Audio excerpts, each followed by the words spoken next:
Hello, my name is Jordan Zais, and I was funded with a URIP to examine the modulation of matrix metalloproteinases, or MMPs, in tendon repair using fibrin-based materials. I was the primary researcher for this project, but I had help from another undergraduate student, Kaylee Myers, and from my advisor, Dr. Rajachar. For some background information on this project, my lab had developed an injectable hydrogel to help with tendon repair and scar tissue degradation before my project started.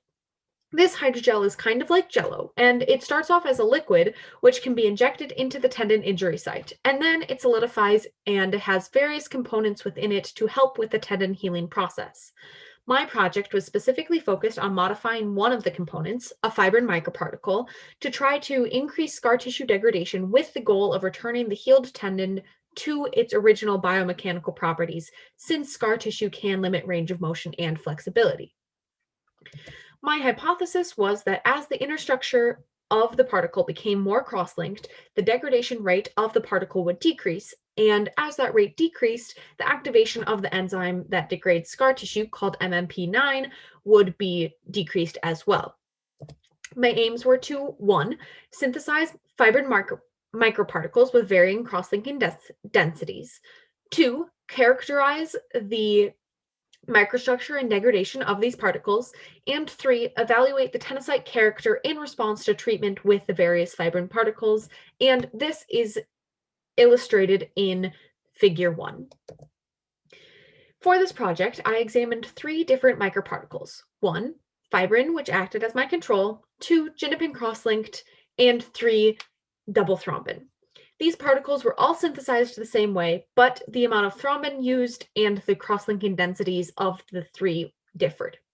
Briefly, the synthesis method consisted of injecting fibrinogen and thrombin into an oil emulsion to form the particles.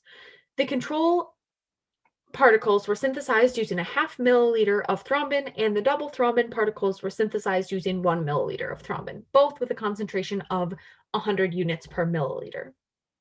The genopin particles were synthesized by cross-linking the fibrin particles with a plant-based cross-linker called genopin. After all 3 particle types were made, a swelling ratio test was performed on them. This consisted of placing individual particles in the wells of a 48-well plate and imaging them using an EVOS microscope. PBS was then added to the wells, and after 30 minutes, the particles were again imaged using the EVOS. The swelling ratio was then calculated by measuring the dry and wet areas of the particles using a software called ImageJ and plugging those values into the equation swelling ratio equals wet area divided by dry area.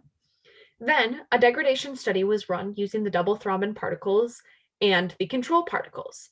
This was done by placing some particles into centrifuge tubes, adding a plasmid solution, and leaving the centrifuge tubes in a 37°C oven for 10 days. At the end of the 10 days, a BCA assay was run to determine the protein concentration of the supernatant, which indicated the degradation rate of the particles. For the swelling tests, it was found that there was a statistically significant difference for both the double thrombin and the genopin particles in comparison to the control particles, and this is marked with an asterisk on the graph. This led me to hypothesize that the degradation study would have similar results, with the double thrombin particles having a lower degradation rate than the control particles. However, this was not actually the case. The degradation study showed that the double thrombin particles actually had a higher protein concentration, and so therefore degradation rate, than the control particles. This can be explained by a difference in fiber structure of fibrin as more thrombin is added. This increases the size and porosity of the particles in comparison to the control, which means that there is more outer and inner surface area, which would increase the degradation rate. For my next steps in ongoing work in this project, I want to perform the degradation study again using genopin particles as well to fully characterize the degradation behavior of all 3 particle types. I then want to culture the 3 particle types with human tenocytes to determine the effects of degradation products on MMP activation. I will run Western blotting and gelatin zymography to determine what the MMP expression and activation actually was for the tenocytes cultured with the different particles. This project was funded in part by a URIP from the Portage Health Foundation and in part by a grant from the National Institutes of Health.